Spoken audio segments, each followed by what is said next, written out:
चतुर्थी की पूजन में जो आप आखा दाना रखते हो, गेहूं वगैरह कुछ भी जो रखते हो, उसकी बड़ी महत्वता होती है महाराज। यहाँ तक कहा गया है, चतुर्थी की कथा तो आप लोग पढ़ते होंगे, जो लोग पढ़ते हैं उनको मालूम होगा। चतुर्थी की कथा में लिखा है, चौथ माता के व्रत में वर्णन किया गया है कि वो आखा दाना जो रखा जाता है, मान लो कोई जरूरी काम होता है तभी आखा दाना को रखा जाता है, संभाल के रखते हैं कि हम इस काम के लिए जा रहे हैं और हमारा ये कार्य सफल होना चाहिए।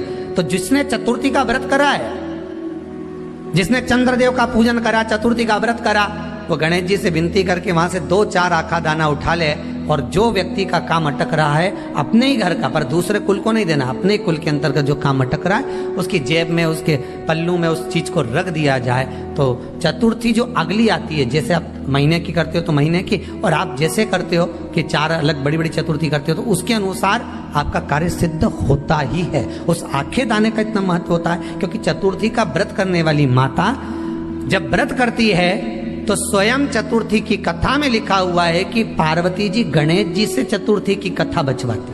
तो चतुर्थी की कथा जब होती है तो उसको स्वयं गणेश जी बाच रहे हैं। तो व्रत कौन सुन रही है? माता पार्वती। और आपने जो आखा दाना लिया वो गणेश जी के भाव से लिया, गणेश जी से निवेदन करके, विनय करके, प्रार्थना कर कर उसको प्राप्त किया। तो जिनकी यहाँ संपदा की कमी होती है, वैभव की कमी होती है, लक्ष्मी की कमी होती है, प्रतिष्ठा की कमी होती है, धन की कमी होती है, उसके लिए बुधवार के दिन अगर शंकर पर 1 लोटा पानी चढ़ाया जाता है तो जिन लड़कियों का विवाह नहीं हो रहा, जिन बच्चों का विवाह नहीं हो रहा, उन बच्चों के भी विवाह हो जाते हैं। हमारा वृद्धि से मतलब होता है जिस कन्या या वर का विवाह नहीं होता, 40 साल हो गए या 30 साल हो गए, या जब 28 के बाद में लड़का लड़की क्रॉस हो जाए कि 29 में, 30 में, 32 में, 34 में, 40 तक पहुंच गए और विवाह नहीं हो रहा है, तब बेलपत्री के जो पेड़ होता है, वृक्ष होता है, उस वृक्ष की जो डाली होती है, उस डाली के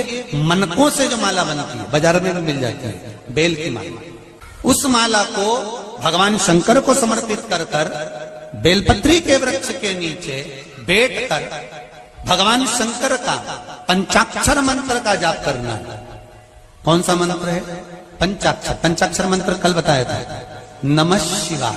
अगर रसोई घर से भोजन में तुलसी डलकर अगर ठाकुर जी के सामने वो थाली रखी तो ये पक्का है वो थाली ठाकुर जी नहीं जीमेंगे, क्योंकि उसमें तुलसी रखी हुई आई है। हाँ, जब ठाकुर जी के सामने थाली रखा गई और तुमने थाली रखने के बाद में मंदिर के सामने बैठ के फिर तुलसी डाली तो ठाकुर जी उसको स्वीकार कर लेते हैं। क्यों? क्योंकि 33 करोड़ देवी देवता एक जगह पर विराजमान हैं। जब हम थाली रखते हैं, प्रथम देव उस भाग को ग्रहण कर ले। जब तक तुलसी डालते हैं, प्रथम देव अपनी दृष्टि हटा लेते हैं। समय होता है, एक टाइम होता है, एक पल होता है, एक घड़ी होती है कि गणेश जी महाराज हमारे घर में आ गए।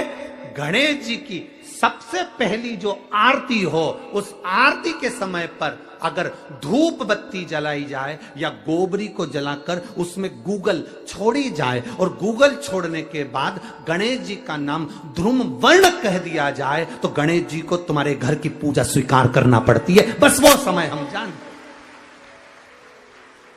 हम तो बस उतना जानते हैं कि शिव महापुराण में लिखा और मुद्गल पुराण में लिखा, गणेश पुराण में लिखा, गणेश जी का एक नाम होता है ध्रुम वर्ण। क्या नाम है?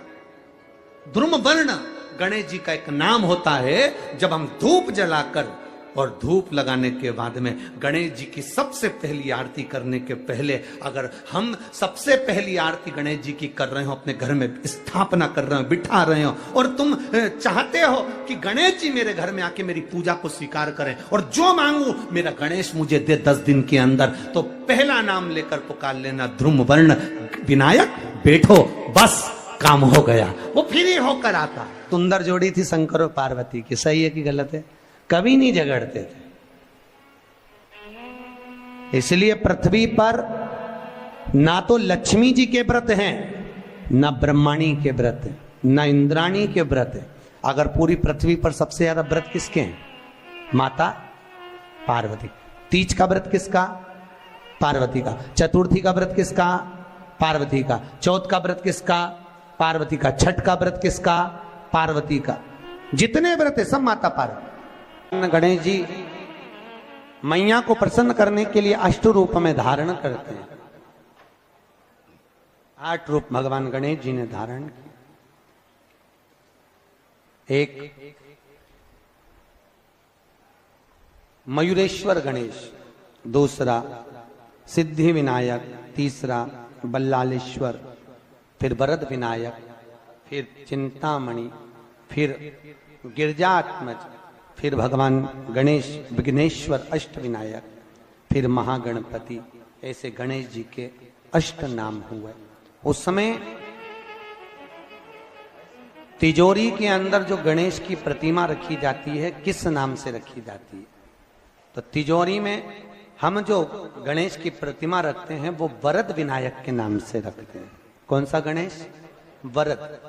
वरद विनायक के नाम से तिजोरी में गणेश रखते हैं। और वरद विनायक के नाम से गणेश जी तिजोरी में रखाते हैं। आपको कथा में कहा था, घर में सीधी सूंड का गणेश और व्यापार व्यवसाय ऑफिस में उल्टी सूंड का गणेश होना चाहिए। वरद विनायक को तिजोरी में। जब मकान का गृह प्रवेश होता है तो गणेश जी की पूजन जो दरवाजे पर करी जाती है उसे सिद्धि विनायक गणेश कहते हैं। कौन सा गणेश? सिद्धि विनायक। जब हम घर में शुभ कार्य हो, बंदरवाल लगाएं, कोई दरवाजे पर शुभ लाभ लगाएं या स्वस्तिक बनाएं या माताएं दरवाजे पर रंगोली डाले तो उसी समय पर सिद्धि विनायक के नाम से रंगोली डालना चाहिए। तो घर में लक्ष्मी बढ़ती है, सिद्धता बढ़ती है। याद रखिए, कभी भी गणेश जी को, मिट्टी के गणेश जी लाते हो भादो महीने में, तो विसर्जन करो तो विसर्जन के समय पर 2 बिंदी, एक कंकु की एक हल्दी की, दीवार पर जरूर लगा देना चाहिए। क्यों? क्योंकि गणेश जी हमारे यहाँ आते हैं तो रिद्धि सिद्धि के साथ आते हैं।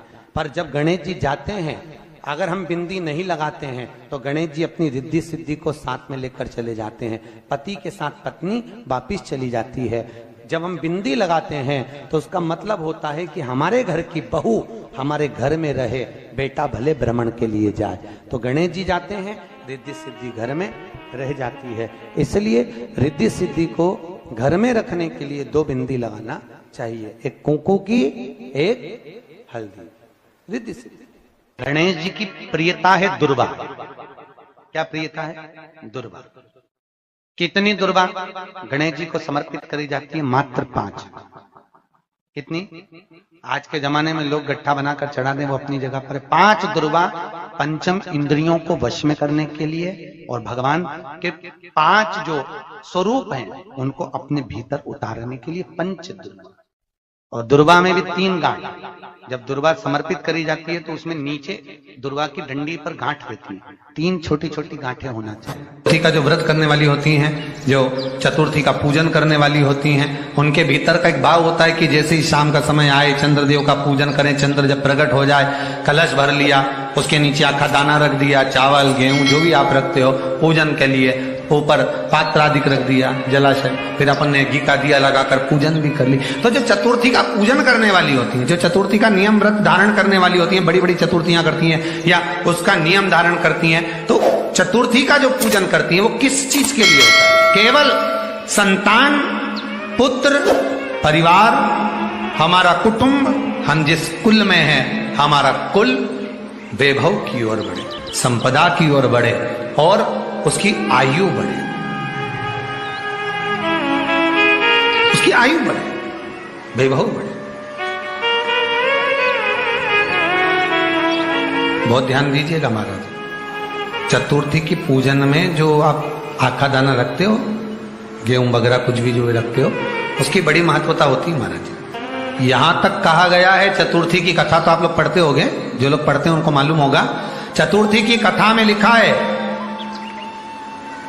चौथ माता के व्रत में वर्णन किया गया है कि वो आखा दाना जो रखा जाता है, मान लो कोई जरूरी काम होता है तभी आखा दाना को रखा जाता है, संभाल के रखते हैं कि हम इस काम के लिए जा रहे हैं और हमारा ये कार्य सफल होना चाहिए।